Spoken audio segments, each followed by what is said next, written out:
I just received this package from Photoshop, and if you are curious about what's inside, let's jump right in.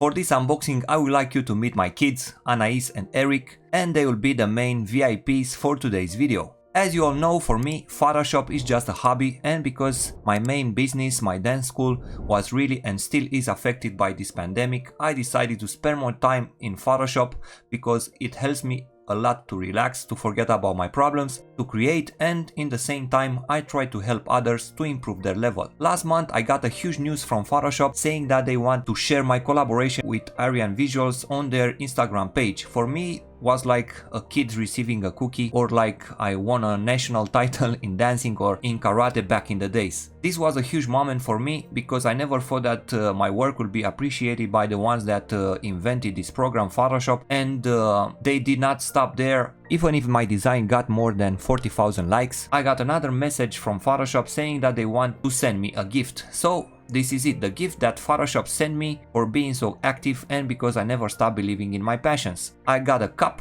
a thermos, a Bluetooth speaker that my kids will really enjoy using to listen to their favorite songs, a notebook, a sticker, a pen, a hat and a mask. In the end, I would like to thank everyone for their support, for believing in me and sending me your love for the past year. It means a lot, it gives me a reason not to give up this passion, and if I manage to get so far, I am really sure that everyone can do it. So thank you again Photoshop for this gift and for really appreciating my work. I will not let you down, I will keep creating because Photoshop is part of my life for more than 20 years and I am sure that it's here to stay. So thank you again everybody for being close to me, and see you next time.